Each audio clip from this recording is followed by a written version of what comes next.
want to start with this bad boy. That's a good one. Bob, you see yourself there, mate? Oh yeah. The good old days. Rob's about to fall asleep. I was on my phone. Jay was asking, who's that? I was like, that's Amelia's dad in the corner.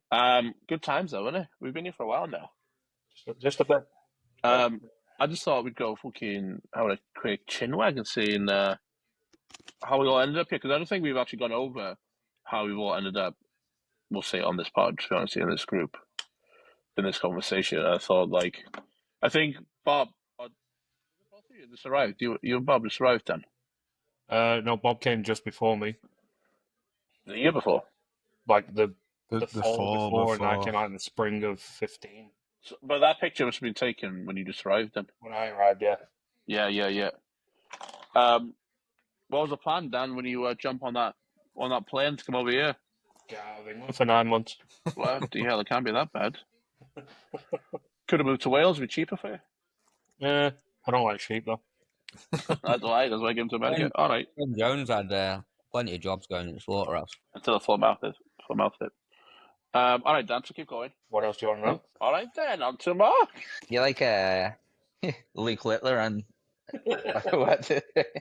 And the Gary Neville one? No, it's just I interviewed for the job for UK National Soccer. Came out, met Bob in Chicago, I think it was, we was in. And then met our regional manager, Tomo. Fucking mosquito. I was in Chicago too, like, but I guess. Oh, Mark was there as well. And then it was either I was going to go to DC or Pittsburgh, and Tom asked me where I had to go, and I was already a Steelers fan, so I picked Pittsburgh. Did you were you coaching already before you came over? Coached a little bit for the Saturday League team that I was playing for. It was men's league, Manchester League, 3rd, 4th division. Yeah. It was, average coach. So you came out for 9 months, and 10 years later, still there. 10 years later. You did see that for a while now. Bob, you were here the year before. I think, Mark, you'd have been out here 2 years, I think, when I was in Cyprus. I did Cyprus for 2.5 years. And it was just a random call one day. I was at a bar having some drinks. I could picture exactly where I was, and Mark just FaceTimed me and was like, we need a coach out here. Do you want to come? And I was like, fuck it, yeah. It was like a Tuesday or something like that. And I flew back home literally the next day when I got my visa, and then I was out in America the week after, I think. They needed a coach starting the Friday after. It was all within a week. And I was just like, yeah, why not? I'd always wanted to come to America. And I was like, it was for the fall. It was just a few months. I'd been in Cyprus for long enough, and I was kind of wanted a new challenge. So came out here. And... Wait, you were in Cyprus, and 2 weeks later you were in America coaching? Yeah, when Mark called me, I was in Cyprus. I was living in Cyprus. I'd been there for 2.5 years. And then I was kind of getting to the point where I was like, I want a new challenge. And Mark called me and was like, we need a new coach. Do you fancy it? And I flew from Cyprus back to London. My brother was living in London at the time, so I stayed with him for a few days while I got my visa sorted, because you have to go into the embassy and then wait for them to do your visa. It's takes a few days and that, doesn't it? So I stayed with my brother for 4 days. I flew in, I had a visa appointment, did all that stuff, and then just kind of waited around for 3 days. As soon as I got my visa, I went and picked it up, and I was booked the flight next day. Bloody hell. See, the power, the influence I have, I was just like, come here, pal. Well, I was steaming at the time. I was. Fuck it, it seemed like a good idea at the time. 10 years I was later. saying, all the power and all the influence, and you picked Bob. Yeah, I know. Mate, Mark, it's worked out well. You single-handedly changed Bob's life. Yeah. I know. One so many levels. Get no thanks for it either, do I? Oh, Never okay. said nothing to you. Never said no. Bloody hell. Mark, your story's a bit different, isn't it? Story is different, probably a little deep as well. Were you in Cabos or something? Less Cabos, the bar in as well. No, but me, I was 21. I'd worked a few different jobs. I worked in an off license, then scaffolding. I'd worked in a bank. I'd worked in a gym. Probably a little bit similar to Yatesy. And then I had a bleed on my brain, and nearly died, and it made me really like think about I can't just be here doing this for the rest of my life. I was 21. I thought, fuck it.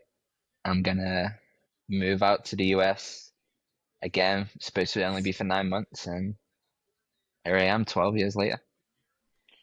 Why the US, Mark? Why did you think? Did you have many options from your incident to going to America, or was it just like America first thing that came? The manager of one of the teams I was playing for is like one of the Sunday League teams. He'd done it as well when he was younger. He'd come out for a couple of years, like called league camps, and yeah, basically he told me about it. I was like, yeah, sounds like a little bit of me. Actually, the interview, the training thing that I went to, Clubley was there as well at the same one in Manchester.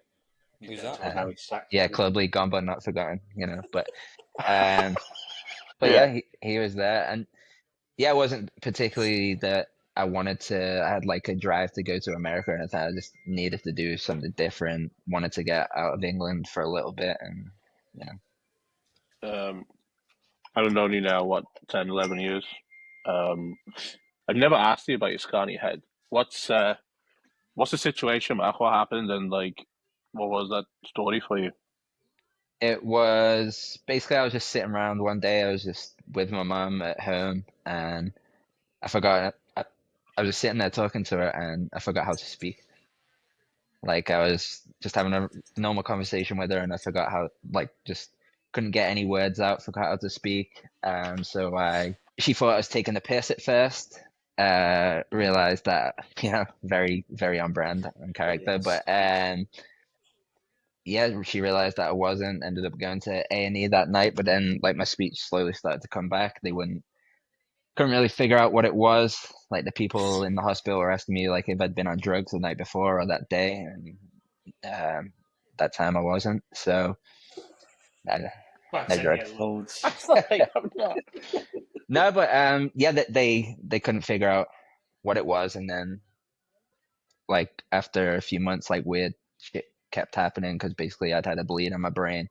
It damaged my brain, so I was like having seizures. Like it's funny because I was working scaffolding at the time. I'd be up on the scaffold like a few stories up, and then just like completely zone out and have like an absent seizure. So that, and then finally had my MRI. They figured out what it was, had the surgery, and 6 months after that, I was on a plane to Pittsburgh. Mental. At what point, Mark? At what point were you wearing that Petr Cech skull cap then?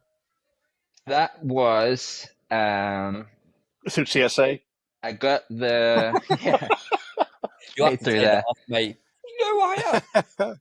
So I had the surgery in the August, and I probably started playing again in maybe like the January or something like that after it.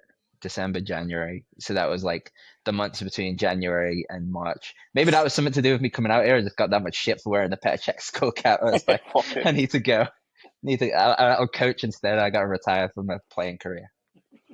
And yeah, I was out here in the March.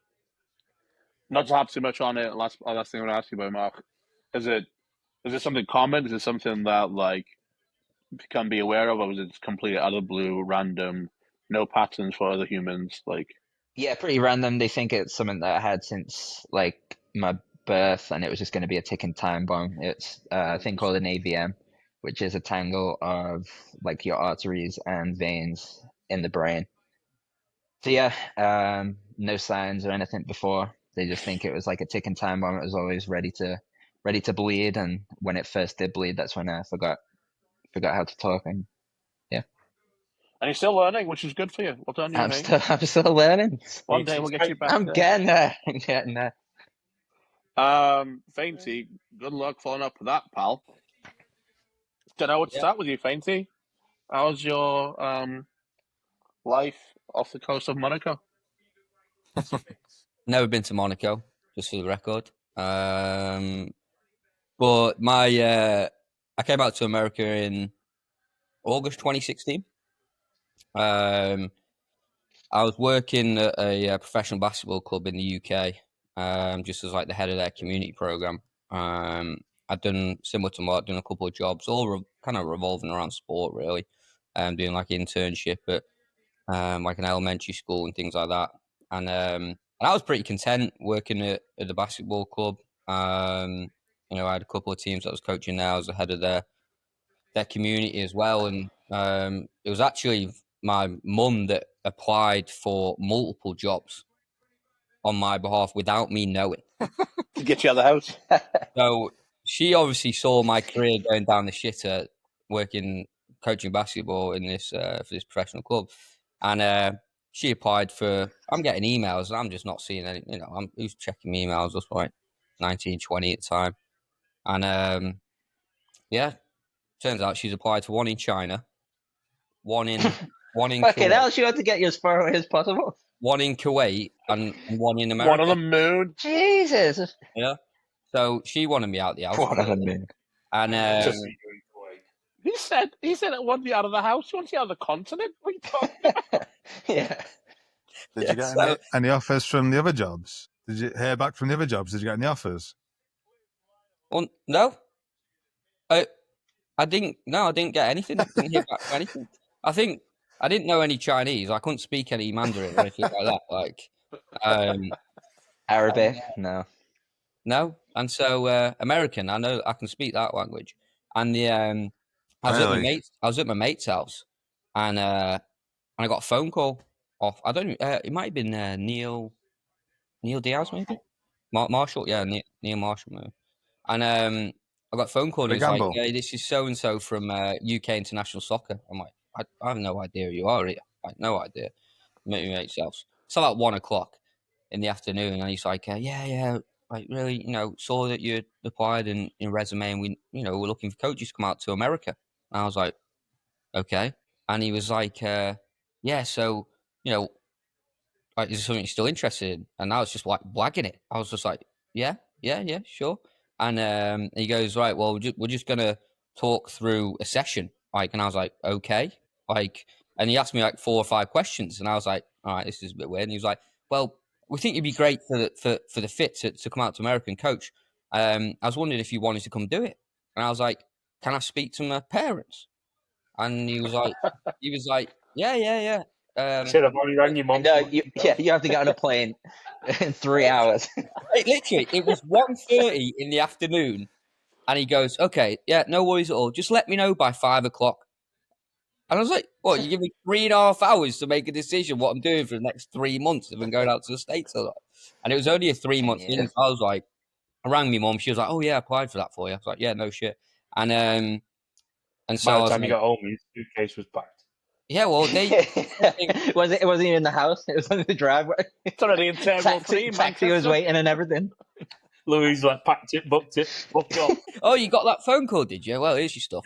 Fucking about time. Yeah. That's 6 years ago. And he said, Neil Marshall, he said, we'll pay for the flights, we'll pay for your visa. We want to get you out here ASAP. I was like, okay.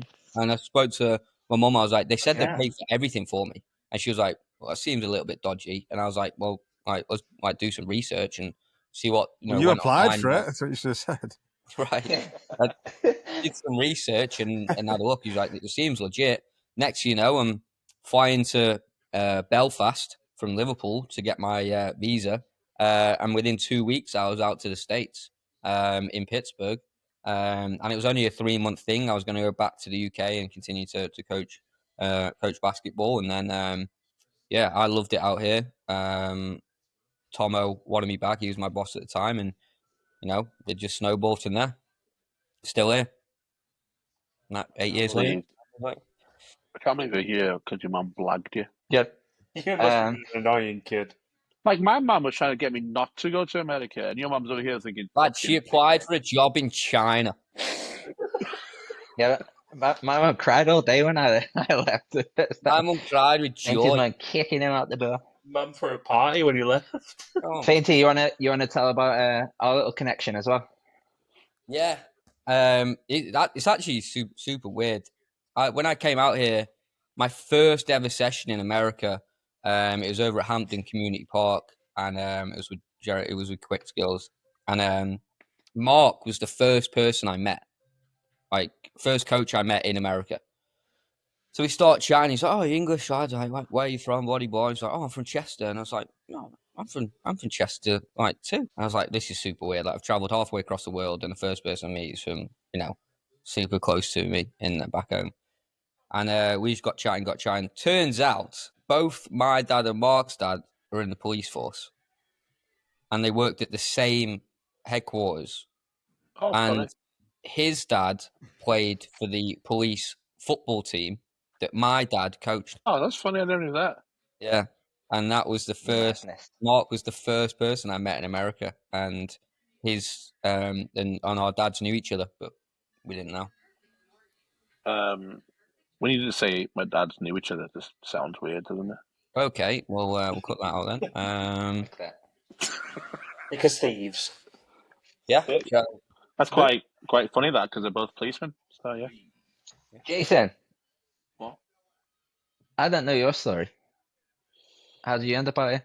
He was in Bangor Academy. I wasn't at this point. I was at Bangor Academy for a little bit. He was on trial on the Galaxy. No.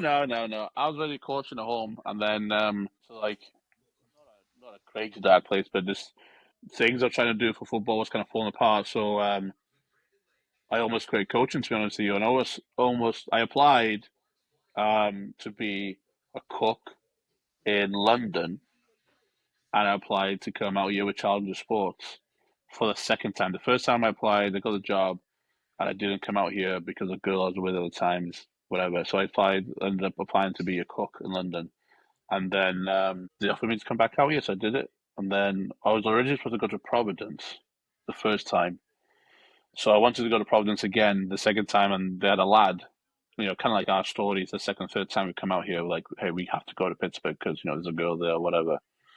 So that lad went to Providence. They shipped me to Baltimore. I was there for 12 weeks, just for the summer, just for like the working vacation, the traveling, and just see the world, do something different, kind of like, I don't know, fall back in love with coaching again. And then they offered me to go to Pittsburgh to work for North Hills Soccer Club.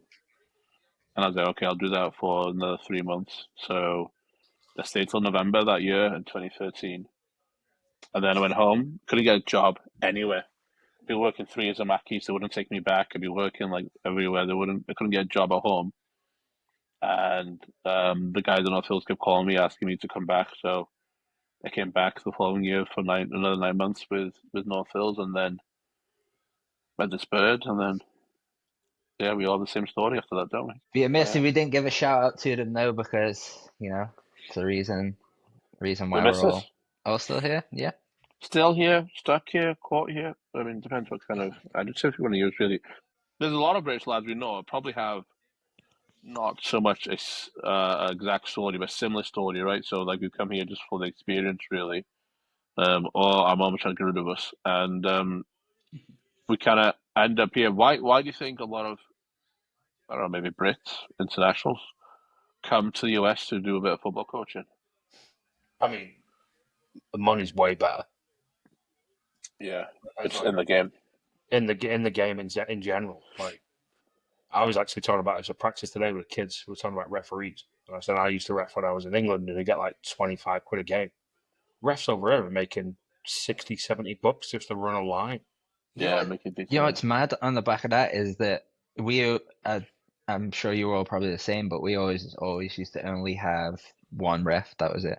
Yeah. Until you played at like the top level, the top amateur level, and they'd have like liners. Club They always used linesman. to have used to have, but they used to have one ref, and then someone running the lines doing like the throw-ins with the flag, so the ref would call the offside. How mad is that? Like here, there's like under 8 games which have like fucking, Yeah, it's mental. I mean, just the money, and I think it's a. Don't get me wrong, I'm grateful for it, but yeah, it's London. It's a good. There's so much money in it over here. I think that's obviously a good. There's more opportunities as well. Like, there's a lot more opportunities, obviously, with the scale of America and the amount of kids, and as the game continues to grow in America now as well, like more and more, kids are playing soccer, and it's getting bigger over here, and them opportunities, can continue to grow, and it's a good way to especially for things, working for companies like UK International or MLS Next Camps or Challenger, whatever whatever that company is a good way to try and explore a new country whilst getting paid and potentially trying to start a career for yourself. And fortunate enough to continue to do that for the career. Bob, it's very youth sports here, all of them really, not just soccer. It's a different industry to back home, isn't it? Yeah, I mean, I think like back home, everyone just like goes to the park, or like we had an AstroTurf near our house, and it's just like you just go and like play. Like I didn't really have like any coaching or really like.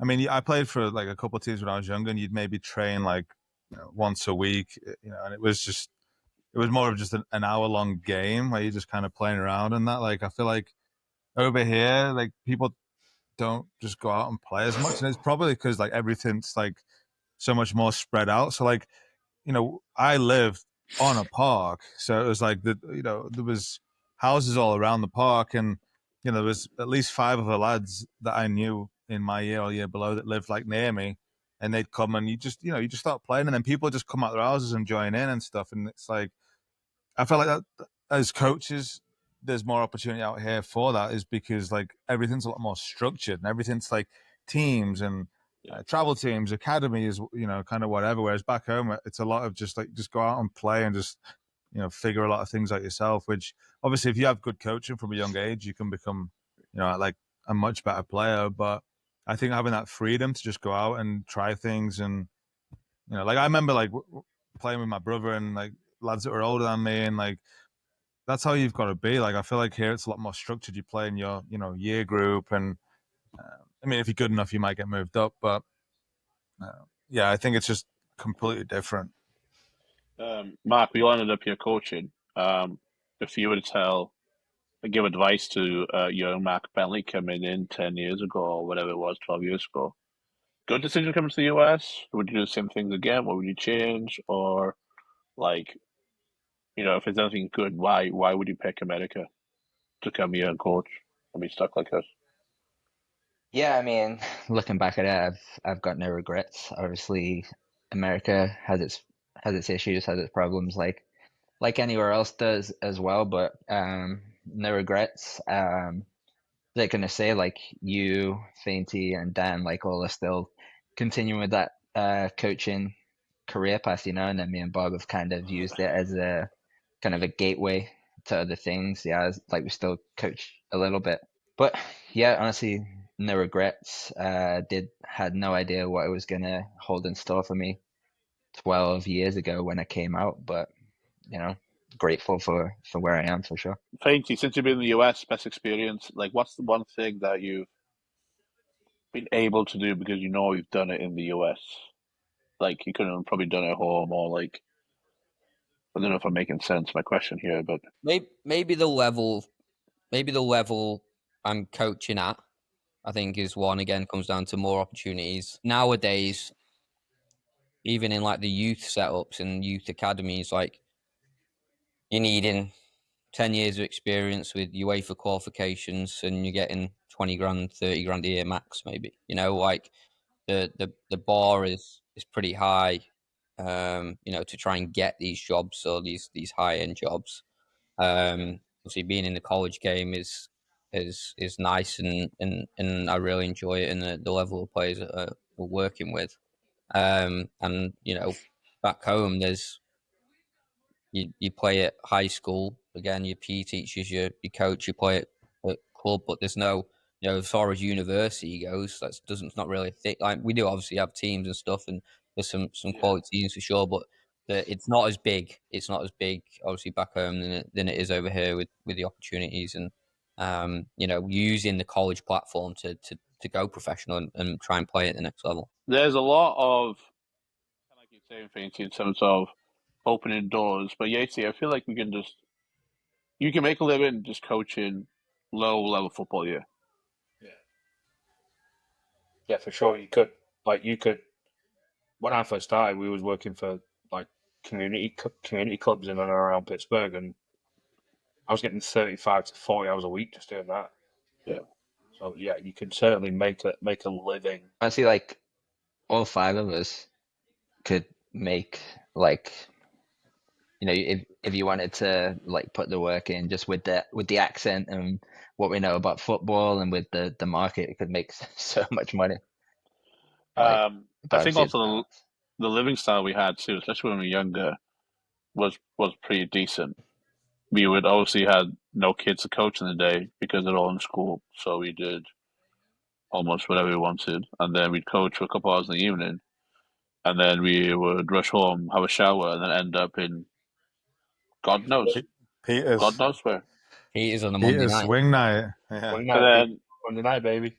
if you're really lucky, you'd end up sleeping in someone's car.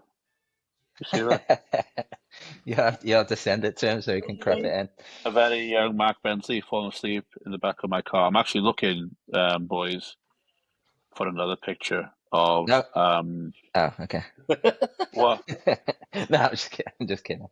Honestly, though, like while you're looking for it, I think this was definitely for me. I mean, my university experience in England, signed up after sixth form and went and did law, and I lasted about 6 weeks and dropped out.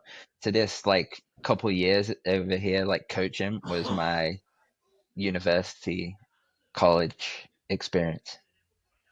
The picture. Oh, sorry, go Bob. I was gonna say, it's like such a good thing to do because I think, like, you know, when I was in sixth form, like I had no idea what I wanted to do, and if I'd have gone to university, I'd have studied God knows what, probably something I would never have used, or I'd have just fucked around and, you know, failed all my classes anyway, which was more likely. So it's like at 18, like you really don't know what you want to do all the time. I mean, some people might, but for me, it was like I didn't know what I wanted to do till I was like 24. Like that's when I started college out here, and it's like just coming out here and, like Jason's saying, like in the day you've got nothing to do. Like you're in America, you get given a car, you get given like petrol money, like a gas card you can just use. You get a house to stay in, and you get paid to coach as well. So it's like, you know, I remember like when I first came out, I think I came out in the fall, and then I came back out in the spring, and then the summer was like all summer camps, and I got to go to like 12 different states, and they, you know, I was given a car and, you know, petrol money, and basically like, oh, next week you're in Florida, next week you're in Alabama, next week you're in, you know, Mississippi. Like I went to like so many different states. It was like unreal. Yeah. My And you first got to 12 do it with weeks. Liam Ridge. Richie, shout out to So and Liam Ridge. you got to do it with Liam Ridge as well. Liam Ridge. When I first came out, I did 14 states in 12 weeks. And I remember my first drive, I remember checking at home, like comparison, and it was equivalent of me driving from Aberdeen, Scotland, all the way down to like, I don't know if it was Paris, France, or maybe a little small south than that, but like the travel and what you get to see is phenomenal. Like the amount of exposure you get is decent. And I always tell people that I grew up in America. Like I know we've all grown up in the UK. I think we're all 20 plus coming to America, but like I grew up in. Does that make sense? I become like an adult in America. Like um, I don't think all my mannerisms are American. Like I still got a lot of British mannerisms, but like if someone asked me the other day about like how does taxes work in the UK, and I was like, I have no idea. I never paid taxes in the UK. Like I have, obviously. I'm not like dodging taxes. Wait, but yeah, but I never thought about it. You know, like now I'm like I'm grown, I'm old, I'm fucking miserable. So like I know how taxes work here. You know, keep going, Like, Homer.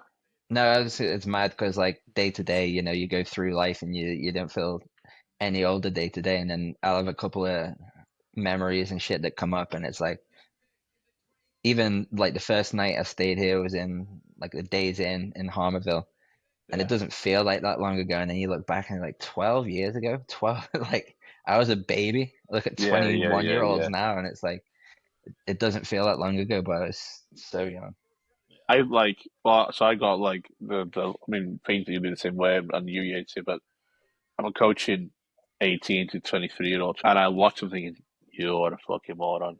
But that's how old I was moving to America at 21. Like, I could never trust myself, like, with back in the field, but yeah, you know, how to move across different continents and see what's up. Like, it's it's been a good one. I think I can't complain, really, for the last 12 years, I think I've spent now in America. It's been, You meet a lot of new people, don't you? You meet a lot of new, whether it's coaches, work colleagues, you're staying in people's houses, in random people's houses that have welcomed you in for the Yeah, week let you in in. summer camps. Like, Host you for a week.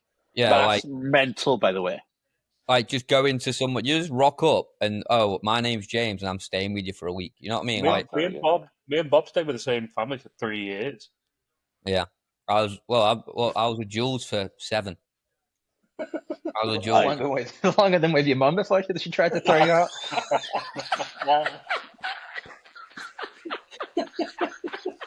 Katie's fifth birthday, she's applying for jobs for his when he turns 18. Help him! Oh my god! But I'm still in contact with a lot of families that I've stayed with in different states on social media. His mum just came off. Brilliant.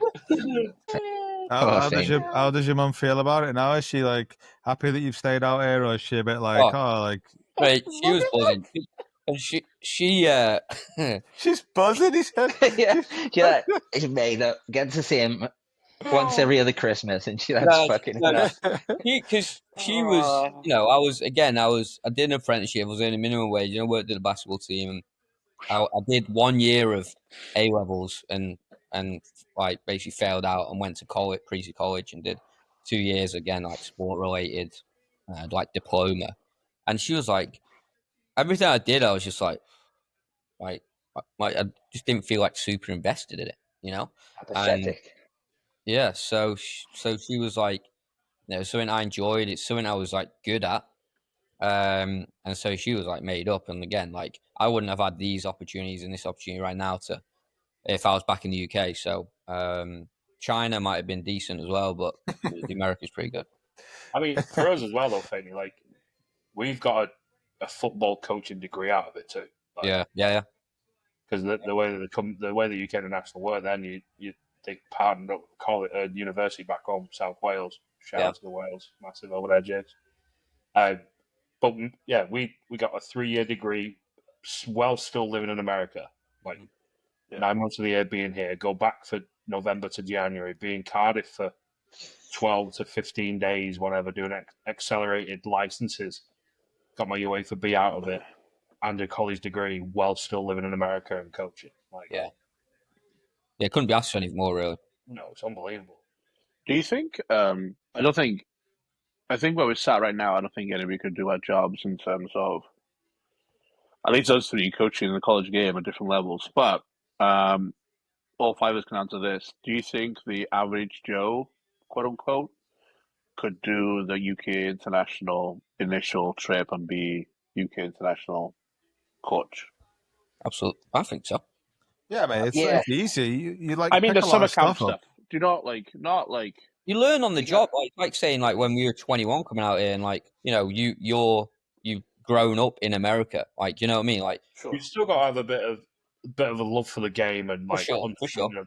Because I've worked with some absolute fucking morons that and they don't last, do they? Like they're here for 2-3 weeks and they go on crying because they miss the parents and like, it's not for you, mate. Fuck that off. was I mean, I definitely miss my parents, but I mean, just you have to be adaptable because shit can change all the time. Like Bob was saying before, you can be in Pennsylvania 1 week and then Alabama the next week. And was it you that was in Florida and then they sent you to Ohio? Florida. Me? Yeah. I was in the Keys. I was down in the Keys. And he's not in Florida. He's basically Mexico. And he's like, all right, off we go. Basically, the equator. Cuba.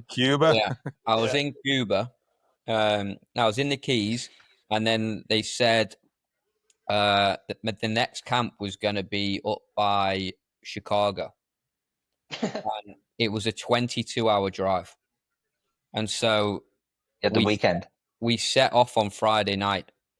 We drove. We stayed in the hotel. Drove another 8 hours Saturday, and we were stopping off in like Atlanta maybe. And we got there. It was me and Kazim. We got there, and they said they didn't have a room for us. And we got there at like midnight, and they were like, "Oh, we're cleaning the rooms. There's no clean rooms. Like the rooms are dirty." I was like, "Well, we booked. Like we have a room." And they're like, "Well, none of them are clean. Like you don't have a room." So we rang around. different hotels, fully booked. We drove 20 minutes to find a new hotel. We found one. We're in line. There must have been something going on in Atlanta, and we were in line. And the guy in front of us took the last hotel room. And by this point, it's about 1:30 in the morning. So we just went to the gas station, stacked up on like snacks and like Monster, and I started driving until like, because I was the only driver because Ian couldn't drive. And so I was driving and I was like, my lazy eye's going here. And Same. I was falling asleep. And so we ended up just pulling over at a rest area, got out our T-shirts, put the T-shirts in the top bit of the window, wound the window up to block out the sunlight, did it the same on the front windshield wiper, reclined the seat, fell asleep for about 2.5, 3 hours, and then woke up and was like, we're awake, and then just continued to drive the rest of the way. Finish your Well, monster Sunday. and got on your way. Yeah. Started Gargled first your thing at monster 8 for Russell a.m. Seed. You know, they were. I got kind of glad Clubley isn't on here because he won't want to talk bad about his company. But we had some stories with UK International. Like we had a time when I think there was 4 of us and only one motel room with like I think it was like a queen size bed or a full size bed or whatever, and there was like 3 of us in the bed and then one on the floor. There might have been someone in the bathtub. It was. It builds a bit of character. I'm really Oh, Like I mate. said, I was about yeah, to you got to say be that. adaptable. Yeah, 100%. Hey, but yeah, but like think about all these stories, mate. To look back on, just like unreal. Like different weeks, summer camps, different, different weeks, different houses. Like traveling around with your mates. Like when we went down to where was it, Marco? Me, you, and Ridgie in the basement on blow up. Was it Tom? Like, No, was we it? went to, It was 4 of us, Yorktown. weren't there? Yeah, Yorktown. 4 of us in a basement on blow up mattresses, like just basically one big room together, mate. Just wrestling and that, I almost died. But just like so funny to look back on. Just I think it was so exciting because you'd find out on the Friday, you'd get an email where you're going to be next week. So like when me and Ridgie were traveling and that, like first week we're in Alabama, and it's like Friday, you're like coaching, like during a session, you're like looking at your thing, like waiting to get an email, and then it was like Mississippi, and we're like, like, and we were getting emails, and it would be like, there was one of them, and it was, where was it? It was Maryland. It was like the address was like MD, and we both looked at each other like, where the fuck is MD? I didn't even know where it was. We had to Google what state MD, like fucking Maryland. We're like, oh shit, we're going to Maryland. Like every week, it was just like 8-hour drives. It was it was funny. Like, and we had not as bad as your story, thank you, but like we were in, I think we did Mississippi, and then we went to Navarre, which is like Pensacola, like North Florida, and it was the week before spring break, and they had told us like, oh, you're going to be in like the Florida area again after spring break. So we drove down to Miami, which is like 6 hours south. So like we did spring break in Miami, and the Friday when we're in Miami, they're like, oh, you're going to be in like Virginia, and we're like, no, it was like 16-hour drive up the coast, but we were like, fuck it, whatever. Like Virginia, like it was a good week, just me and Ridgie, like just traveling. It's like so fun. If you go 130 miles an hour like you used to drive, you get there pretty quick as well. Yeah, so I think three speeding tickets. You got pulled over on the way back from Chicago. My first fucking day in the country. Yeah, when you were in the car, I wasn't in the other car. one. No. Yeah, I wasn't joking then. Were you with me? Because I remember driving, and you were like driving next to me, and all of a sudden he drives past me. He just looks at me like that, going fucking up, literally about 100. Next thing there's I was with you, and he was driving in another car. Next thing there's blue lights. It wasn't that bad. It was 95. I never went over 100. That's not 35. Yeah. Name of the road. I thought it was the fucking speed limit. No, but the worst thing was I did 95, and then like 2 weeks later I went to Alabama and got caught doing 99. I was like, I should probably slow down. I think I'm the problem, he said. Yeah. We convinced Faney that he was going to go to jail. Oh, mate, it was brutal. No, it was my first week traveling I was traveling to Virginia. I was traveling down to Florida for the first camp, and we went through Virginia. And it was me and Smalesy. And I'm driving. I got it on cruise control 70. I've got it on cruise control 80. it is what it is, 10 miles an hour. It's happy days. But you're turning the music up, but you actually turn the speed up. We were driving, happy days. Actually, no, bloody cop pulls behind me. I'm like, oh my God. So he pulls me over. He's like, you were doing 81. I was like, well, I'm not sure about that. I had my cruise control set on 80. Well, I wasn't going to you. And yeah, so he writes me a note, fine or whatever, and what happy days. Didn't really pay much attention to it. And when we actually got to Florida, I looked at it, and he had me down. I don't know if I can say this, but all these deportations. I'm going to look at this. But Ice. yeah, right. Put me down as like reckless driving. Anything in the state of Virginia, anything above You don't fuck around. anything above 80 is classed like anything above 10 mile an hour is like classed as reckless driving, which is equivalent to a DUI. And so I didn't clock it, and he's put this RD on the ticket, and I'm like, all right, whatever. And then I realized that he wants me to go to court in Virginia and like at the end of the summer. So I'm like freaking out. And so I'm like, oh my God, like Virginia's 6 hours from Pittsburgh. And I'm like, it's a 10 a.m. hearing. I'm going to have to leave at like 2 a.m. in the morning. Like, I was freaking out. I can't get through. There's a hurricane coming through that weekend as well. And I'm like, this is going to, there's no way. I can't do this. Anyway, I sent a letter down to the police department, and I rang them up the day before. Before this, we're all like, you can't go. Take the rental car. What about if you get put in jail? Yeah, what's going to happen to the car? No, if you never come back. It was a valid point because I googled like reckless driving, like, and it's like up to a $2,000 fine or like 6 weeks jail time. Me and Clubbers was saying, because Clubbers used to live in Virginia, it was like, yeah, Caitlin got pulled over at 82. And she had a $7,000 fine. And he's like, no, I can't look at that money. What's going on? I can't do that. It ruined my whole summer. I just had it looming over me that I was going to get orange jumpsuit. He's done 11 miles an hour over the speed limit. Match your hair. Yeah, exactly. But anyway, all was good. I sent a letter. Hurricane coming through. They said the court was still going to be open. They got my thing. I pled guilty, and they gave me a $150 fine. I was like, nice. Boss. Can we cut that out? Dan, can we cut that out just in case I saw listening and I get deported? Nope, staying in. Staying in. Can't wait. Can't wait till the fucking ice show up at Blue Chip. Tackle him on the sideline. Waiting for you in the British aisle, looking for you.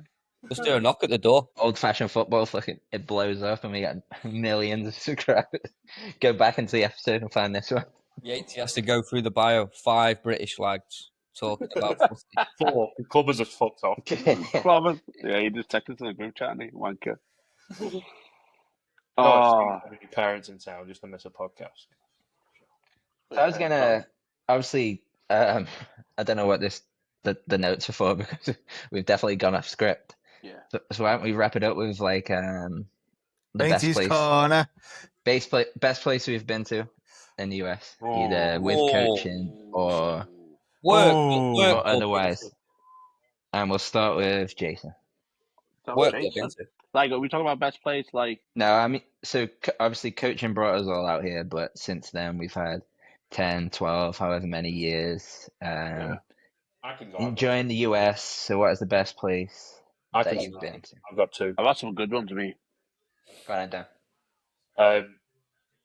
Recently, I visited Arizona for a football trip, and it was unbelievable. I mean, I've got 3 then. You said 1, Daniel. I've got 3. Fuck it, I've got 4 or 5. Phoenix was incredible for a footy tournament, and then the month after, went to Austin. Austin's class. We got to see Tom Segura in his hometown. In Texas, me. Fucking so good. The food down there, everything was really good. And then Cara and I went to a wedding in Colorado.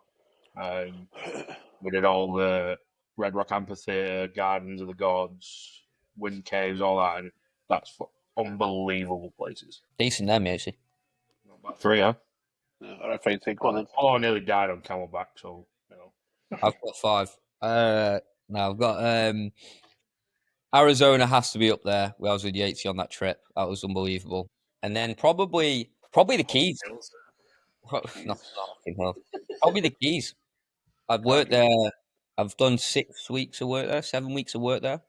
Over my span, like coaching span. And it's just like a different way of life. Everything's so much slower. You're 2 minutes from crystal clear waters. Yeah, and despite having pale skin and ginger hair, I quite like the sun and the warm weather. So, it'd have to be Arizona or the Keys. I do have so much on my list that I really want to try and get through. I want to try and do like more national parks, get to like Yellowstone and Zion and put. I want to see a real bison. Okay. Sorry. There's a I want to see a bison.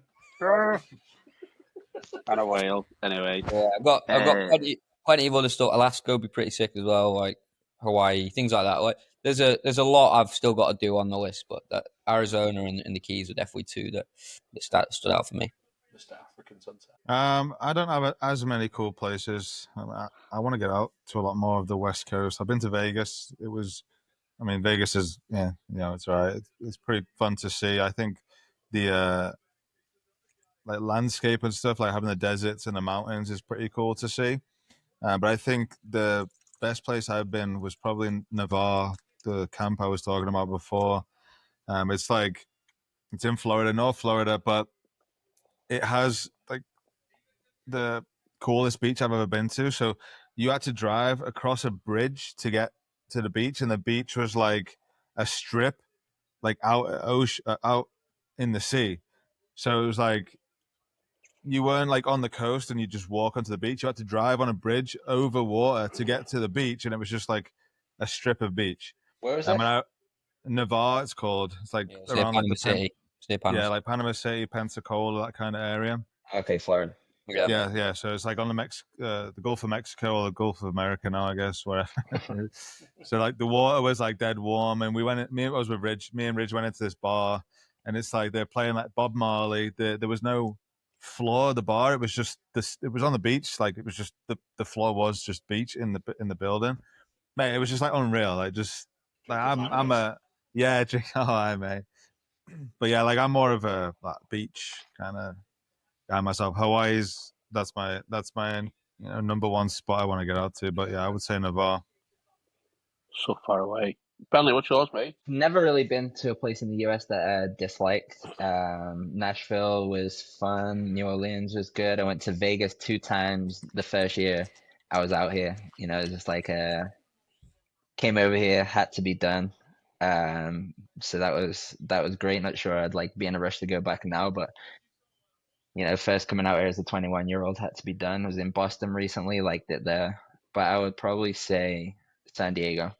San Diego's boss. San Diego is sick. Just all the different areas. Obviously, the places got engaged. The weather, just like it's always like 75 degrees, like dry heat. So yeah, I haven't been back since then, but I think I'd love to go back to there. But also do want to give a shout out to Pittsburgh because it is a class place, class city, and obviously we all wouldn't still be here if we didn't like it. The opportunities weren't here. Just when you come from the airport, driving through the tunnels, seeing the downtown, it's always a fun thing to do. Like when you bring the family in, Old, does it? never gets old. No. Pittsburgh's massively underrated. Oh, Yeah, it yeah. is. Like, we lived up in Mount Washington for a little bit as well, and just like being able to walk up to Grandview and like seeing the whole city. There's a lot of different areas where you can do different things, and it's pretty close by. So I mean, yeah, I've got to give a shout out to Pittsburgh because I think that's a huge reason why we're all still here. I coach, obviously, in the South Hills. To put the context, people understand. So I got to go through the tunnels, I got to go through the city, get to my coach. You guys don't, but driving through It's the good. tunnels every night and seeing, but I get to go through the tunnels and come out and see the city pop out of nowhere. Like, just like I said, it never gets old. Like, it's the best thing in the world. I do it 3 times a week, and it's like, oh, this is boss. This is every time we come out there. It's all good. I don't know. I can't pick one place, but I don't know. The theme of the conversation in terms of experiences you get in the US is like unmatched, and I think I've had a huge load of opportunities actually while living in the US, and I think one of the best things I've done, not so much where I've been, if I can change your question a little bit more, is I got like hooked up to do that documentary years ago, like 4 or 5 years ago, or maybe even 8 years ago now. Jesus. The Welsh TV star. Yeah, Espadorek, yeah. But they had me bouncing around the US with Maxi Hughes. I never really contextualized. Like, it's big, but like when you're bouncing around the entire four corners, it's like a massive country, and the difference in cultures from East Coast to West Coast, North to South, is astronomical. So that experience with them was pretty cool, going from DC to Coeur d'Alene, Idaho, from Coeur d'Alene, Idaho to Portland, down from Portland to San Jose, from San Jose to LA, and then San Diego, from San Diego to Miami, back up to DC, and just seeing like the variations of America, like that was something else. I'm like, America's a country. It's not a country. It's a continent. Like, there's so many things going on. Like, it's decent, and I think, especially like what Marcus said, with all the stuff going on now, I think there's a lot of shade going through in America, rightfully so, wrongly so. I don't know, and it's cool. I think the people are not too shabby, and the country itself, as in its stature, like the Grand Canyon and stuff, like it's something to behold. Like, it's not bad at all. That was one of the crazy things when they came out here. The amount of Americans that didn't have passports. Yeah. And then like I was like, how do you not have a passport? Like, obviously we all have one. Being back home, like to travel to wherever, Europe or like wherever, like, and then you realize how big America is. And if you want to go skiing, you just go to Colorado. You want the sun, you go to Florida. Like, you want to go hiking, like there's just everything you could possibly want in one country. Yeah, And that is why they don't give a shit about the rest of the world. I've done 26 states in my life. Oh wow, yeah. Yeah, that's pretty good. Like, I want to get all 50. Like, How many states have you not done in your lifetime? huh? You're like insinuating. 52, isn't it? I've been in a lot of states in my lifetime. Mate, but never to America. Yeah, it's not bad. I mean, I tell you what though, there's a little coffee shop in Coeur d'Alene, Idaho, and you get a cup of coffee, feel latte, whatever, and you walk across the road and go down, and you sit on the lake there. It is amazing. Like, it might be the nicest lake, mountain valley in the world. Like, it's unbelievable. You got any pictures? Field trip. Yeah, mate. I don't know if I'm gay, man, but like, I can't go to every other country these days. But that was well good. That was really, really good, actually. There's so much to do in this country. We should do that for the podcast, shouldn't we? 2026 World Cup road trip. Oh, mate. Start GoFundMe. The room's sat. Mate, if Wales don't qualify, I'd be fuming. You can stay at home then. Fuck off. Yeah. Here, I'll take the bins out, the kids. Paige, you got a corner for us this week, or what? Yeah, I've got a few questions. Got a few questions. They're about us. Fucking Champions League final again. They're not about us, but they're about the Champions. No, they're not about Champions League final. Mate, listen here. I was fuming with that. Fuming. What, that quiz? He said, I'm going to stick with the 2005 Champions League theme. Yeah, about the final. But one was about fucking Liverpool. Yeah, so listen here. The best thing about it, the amount of shit that Bob gave you before that quiz, and then delivered an even worse quiz, was astronomical. Nah, it was a good quiz, that. Hey Mark, get this. Listen to Fatey's 2 questions from last week. The best It was fair. The best bit was, Bob, have you got anything else? No. Hold on, hang on. You know what? I think it'd be pretty random to throw a quiz in now, so we can just wrap it up. And I think it's been a good episode as well. Yeah, I agree. You can put Fainty's Corner where Fainty's mum wants it to be. Fainty's Corner Shop. And a different content. Yeah, there you go. Fainty's Unboxing, Corner Shop. It's great. No, I think we're going to do one more of these kind of episodes, and then we'll get back to the years of the Premier League. So I love the reading through it in the script class, even though we didn't do any of it. And it could probably be like 2 more episodes as well. Yeah, for sure. we wanted to give the listeners a little bit of a background into how we came here, a little bit about us, and these episodes are going to be that. Like the next one is probably going to be how we fell in love with the game and whatever. So Lovely. Lovely, jubbly. Cheers, fellas. Appreciate you. Can't lie, soon a bit off to Buffalo Wild Wings in a bit, like. enjoy your weekends. Thanks for watching this week's episode of the Old Fashioned Football Podcast.